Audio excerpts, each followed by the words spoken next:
Hello and welcome to this Sunday, August 18th, 2019 episode of Sidekick Mastermind. Now, today's episode is about discovering how to let go of suffering and unhappiness.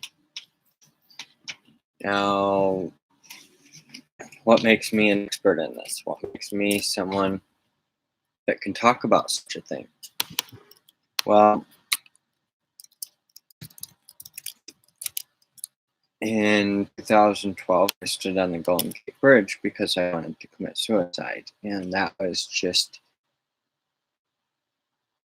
felt like the end of all sorts of suffering. And then I continued to have suffering and unhappiness for years after that. Now we're 7 years later from the time that I stood on that bridge. And the hope that I found on the bridge was within. And the difference between me and some of the other people, I don't know exactly how many people have killed themselves from that bridge, but it was over 1,400 the last I knew, and I'm sure it's higher. Last year, I went to a Stomp Out Suicide walk here in Jackson, and it's starting again here soon, in September. There's going to be another one, and they're going to have something at the Michigan Theater, I believe. And I'm struggling because there are so many things in Jackson that I want to be a part of, but I don't want to be a part of at the same time. And in some of my past podcasts, I've called out other people in the community, but at least they're going out and doing things in the community, whereas I'm sticking to myself and not providing much value. I've provided some value to some people, and I seem to let my frustrations get the better of me, and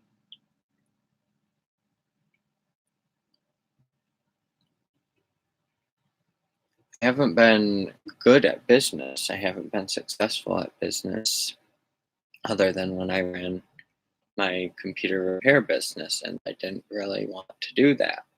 And so many people work jobs they don't want to do, and I'm like, no, I don't want to. I'm not going to work except on what I want to do.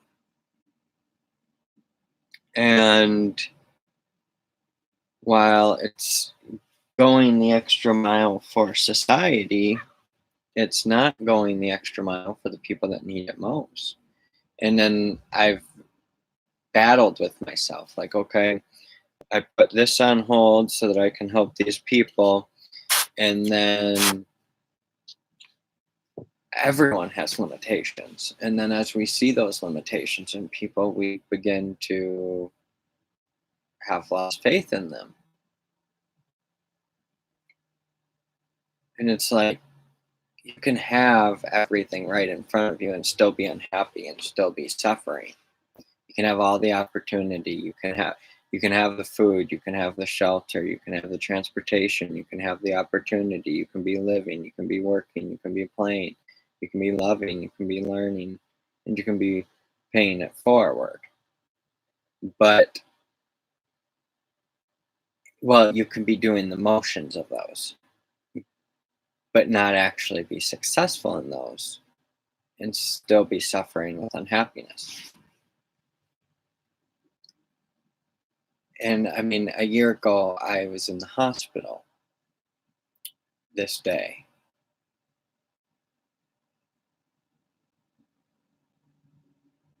It was a nice, needed break. And it disconnected me from certain people that I needed to be disconnected from. I really disconnected from everyone, almost.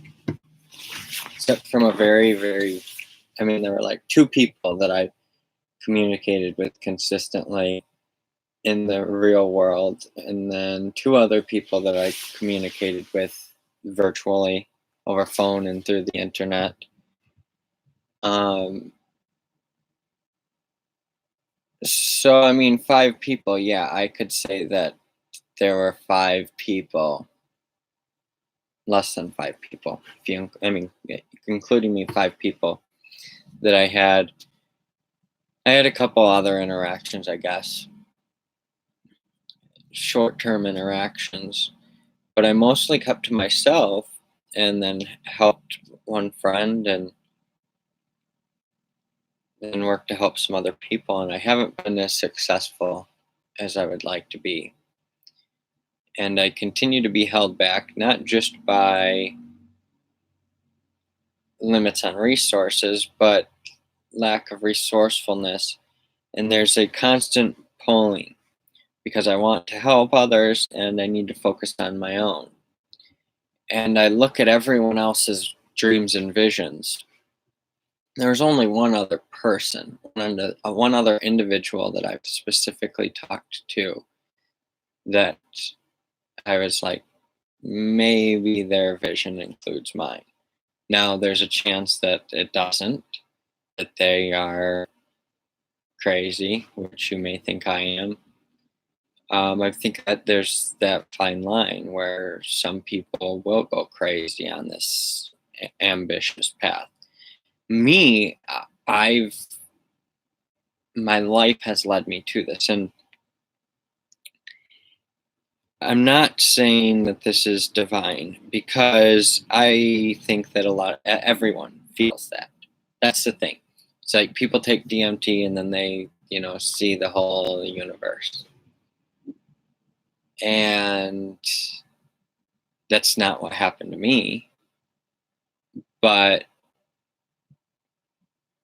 when I did shrooms in Las Vegas, at one point I thought that I had killed myself. Another point, I thought that I was the owner of Las Vegas. You think some weird things on psychedelics, and I've only taken shrooms once and a small amount of DMT that didn't have much of an effect. I mean, I would say the effect was much less on that than with the shrooms, psilocybin mushrooms in Las Vegas. And so why am I talking about this? Because in the quest for ending this suffering unhappiness, you're going to hear a lot of people talk about DMT and ayahuasca and things like that.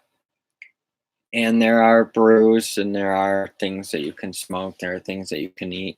And I think you got to be very cautious of what you're doing. There are studies that ecstasy can help aid in depression, but self-medicating with ecstasy is not probably something I would advise. You've got to think about these things more than just, screw the medical industry. No, well, the medical industry is actually a lot better than what you think. Yes, there are mistakes. There are some bad people that do some not so good things. There are some people that make mistakes and they don't want to get found out and then they don't tell others. It's scary. And that's why we've got to take control of our own happiness and mental health. Because if you go into, say you're feeling some suicidal thoughts, and you walk into the emergency room, or I'll go down a couple different scenarios. We'll go down the emergency room, walk in, and the police being called for a welfare check.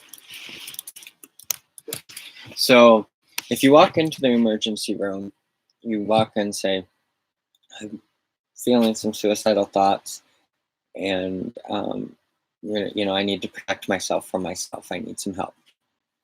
And they'll say, okay, Um, they'll probably get you in relatively quickly.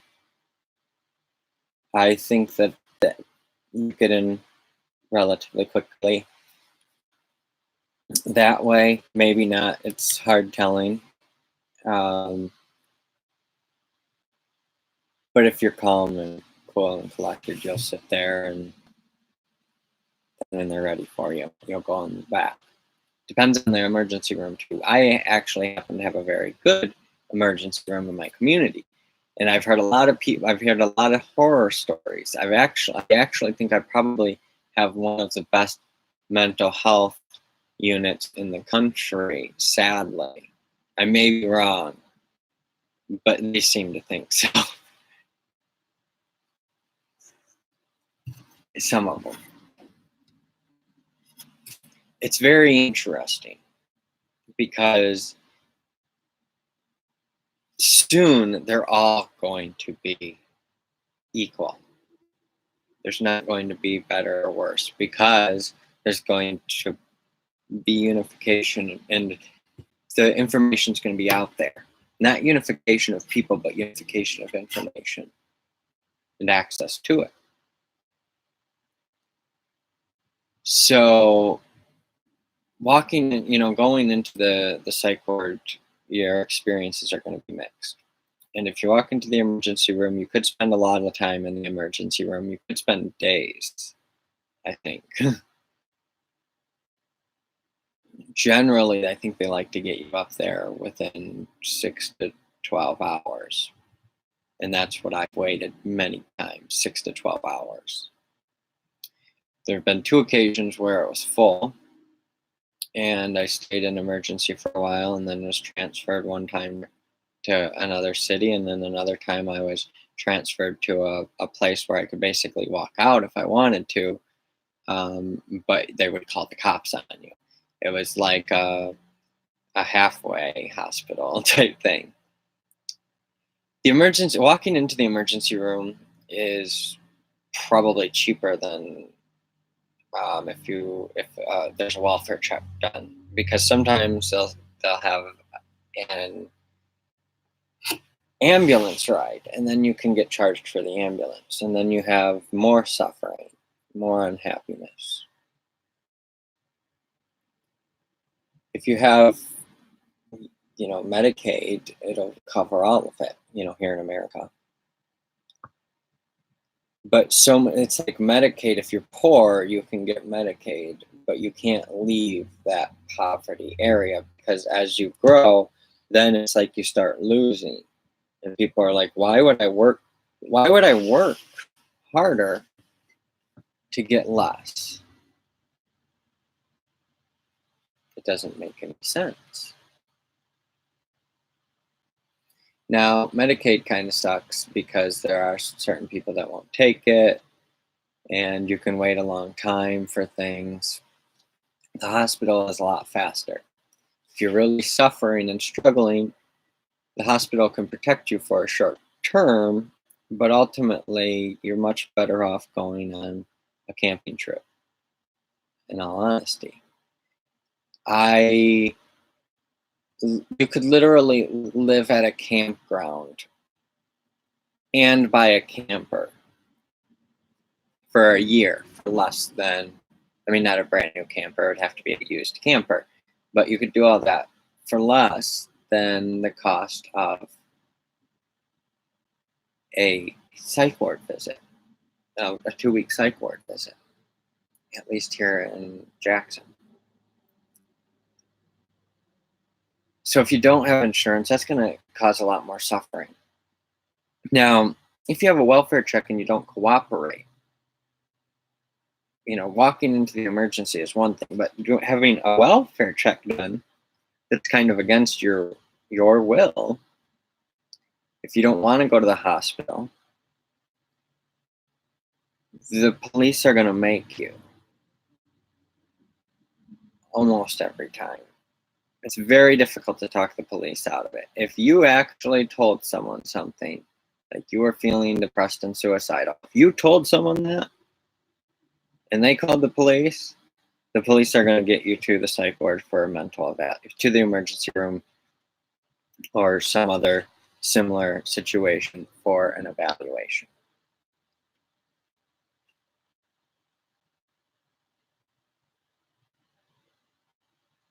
If you don't cooperate, they'll just call in backup and they'll forcefully take you. Now, the nicer you are, the nicer they're going to be to you, especially if they know you are depressed and suicidal. I mean, they're humans. But most of them, I don't give a shit, to, to be completely honest. I really cut back on my cussing and I've been really working on it, and that just kind of slipped out. But the fact of the matter is, they've got people shooting at them, and they've got people, shooting at others, and especially now, just because, see, here's another stigma. Because of all these shootings, now people are stigmatizing. This is something that I didn't have early on, and it was only this last visit. This last hospital visit was the first time I felt stigmatized that I was going to hurt someone else, and I was going to emotionally hurt people through destruction of their business, because of their own wrongs, and because of I don't know if it was the person, I don't know if it was, there was so many overreactions on my part, on other people's part, and God didn't save us. That's the fact of the matter. Is if you are in a point and you're like, God, please, I need something. Give me a sign, please. You're going to get a sign. You're going to find a sign because you're looking for it. But if you say, God, please give me the strength to end my life, to push through, to make this happen, I don't know that you would be stopped. Now, I've done similar things at times, yes. And I've prayed for death overnight. But to really deeply, deeply, deeply pray for that strength to end it, that's another thing.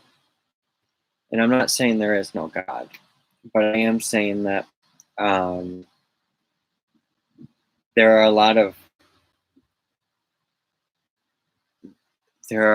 people out there that are going to use their religion against you, and it's going to erode your own faith if you don't develop a faith on your own.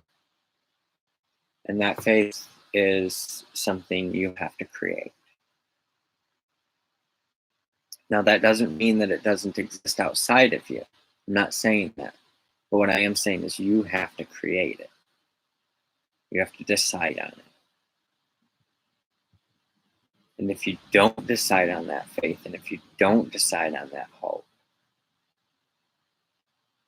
then you dwell in that suffering and that unhappiness.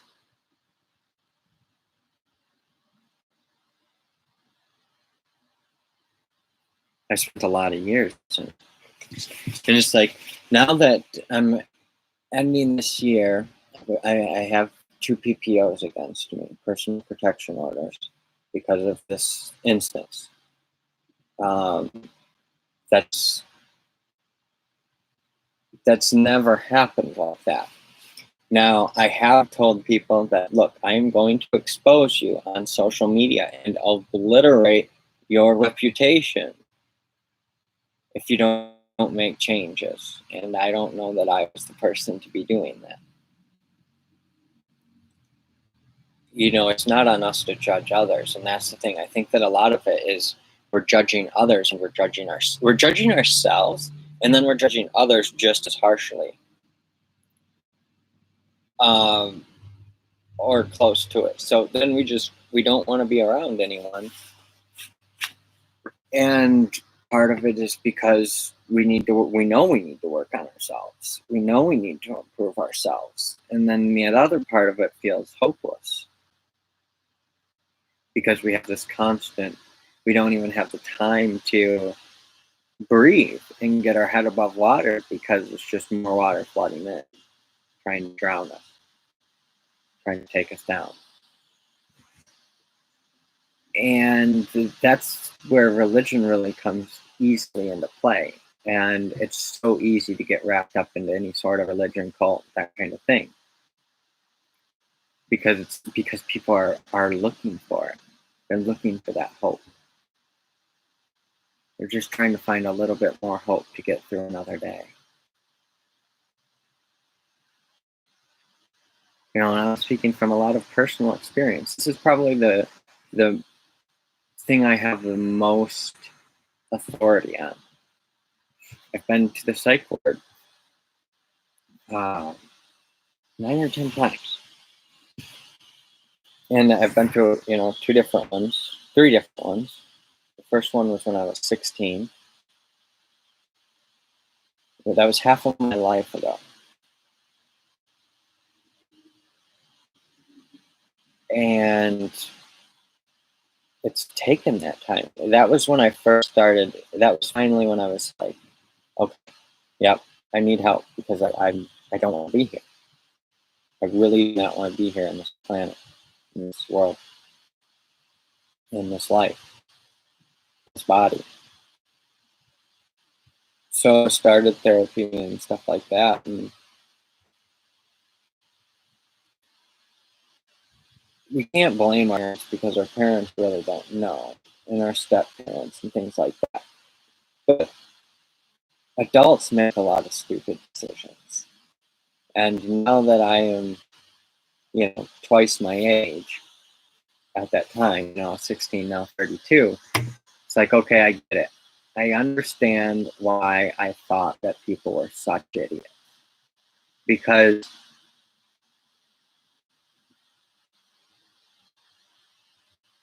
we don't really know what we don't know. Very few people have true understandings of the world around them and what's really going on. They wake up, they clean their house, they work, they come home, they you know eat, watch some TV, do their thing, and then they go to sleep. Have a little fun on the weekend, but mostly it's just about the daily repetition. It's about those daily habits. It's like you get up, you take care of yourself, you shave, you shower, you make yourself presentable. You go out into the world and you live, you work, you play, you love, you learn, you pay it forward. And it's it's like you look at the ants and they're going and they each have their own little role, whether they're happy or suffering or the whole mess of them gets disrupted by a kid coming through and stomping on them or someone coming and spraying poison on them. Those same outside forces can happen to us, just like we can be those outside forces on these colonies and literally, murder mass colonies of insects. Uh, that same thing can be done to our own attitude, honestly, by these unknown outside forces that we have, that maybe we can see, maybe we can't, maybe they hit us, blindside us, maybe they look like this person, but it's really this other force. It's an energy. There's a combination of energies. Oh, and it's not the people that are good or bad. It's these energies and experiences that they face. And some people are just like not people you want to be around. and that's why we've developed prisons and things like that. They stoned people in Bible times, and they say you should do these things. I don't know those answers. And I have put a big emphasis on solving problems and serving others. And that's important. But we also need to take time to care for ourselves. And that suffering and unhappiness comes from feeling like we've lost control. And sometimes we try to regain that control through rage and anger. And sometimes that's the only way we can regain control of our own self to keep from going down that negative path of, self-destruction. Sometimes the anger can be self-destruction. And that's why drugs and alcohol are very dangerous. And self-medicating is very dangerous. And for someone that does self-medicate, to say that seems hypocritical. And that's the thing. It's like I was told by a doctor that, yeah, you could smoke, a gram a day. And I'm over a gram a day. But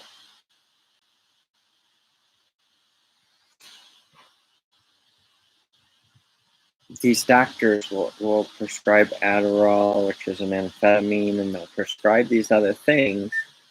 And you can start getting your life together, and then they'll take it out from underneath you. And now, I don't know that amphetamines are good, for people to be taking. So it's probably okay that they took that away, Adderall. But before that, it was like washing dishes. My body would feel different, and my mind would do different things. And the Adderall shifted something in my body and mind that I can't quite explain. And it's been so long since I've been on it now that I probably forgot some of it. But the first time I took it and was able to stand at a kitchen sink and do dishes, I was like, is this what normal people feel like? Because I had never felt that. And I still don't feel it. See, marijuana is different than the Adderall was. Marijuana does a couple things. One, it does something with my stomach, which I've always had stomach problems, anxiety related. There's, if you research gut-brain connection and you're suffering and you have unhappiness, it's probably going to make sense to you. It's like, oh, I've had gut problems, I've had these sicknesses, or I've just ate whatever, and maybe you didn't feel the gut problems in the same way that other people did. Your gut-brain connections don't reacted the same. And I don't know all the answers. That's the thing. But we don't have to suffer. And I don't know what really shifted. I don't know if it's the certainty, because I have certainty through my wife in a lot of ways. I don't know if it's the variety, because I have such flexibility through my days. I don't know if it's the significance of being able to do the work that I'm doing, or the love that I do feel, both from my wife, from others in my life, and from myself. Learning and growing by following my curiosity. I'm definitely doing that. And I'm contributing, paying it forward. So, of course, see, the thing that bothers me the most is because I don't have the money to pay for my internet, because I'm having to pay considerably more for my internet than other people because of where I'm living. I only moved here because I thought there was internet to begin with. And so now I'm paying $500 extra per month when we weren't even paying $500 per month for the whole place before. And we were going to be moving out of town. And I don't know what happened. And it caused me a lot of suffering. Well, I know what happened. I I lost faith, and my decisions bounce all around. And my unhappiness gets the best of me, and the suffering. But these podcasts have transformed my life. Podcasting is one of the most incredible things. And these are to help attract the right partners, the right customers, the right employees, the right investors.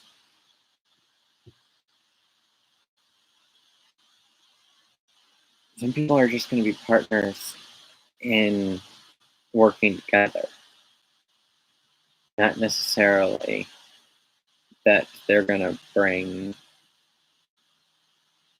money to the table. They may bring resources, they may bring their experience, but we won't be paying them directly, and they won't be paying us directly. We work together for our common goal. Customers, they'll be paying us, and we'll be providing a product or service. Employees, they'll be providing a service for us, and we'll be paying them for their time and energy. Investors, they'll be providing money to us, and we'll be returning that cash by innovating. Most people don't understand how business works, and how living, working, playing, loving, learning, paying it forward works, how to have that balance. So are you living? Most of us are. All of us are, if you're listening. Are we working? Are we playing? Are we loving? Are we learning? Are we paying it forward? Now, if we have the loss of love, or the fear of loss of love, or the fear of poverty, the fear of ill health, the fear of criticism, these sort of fears, we're going to struggle.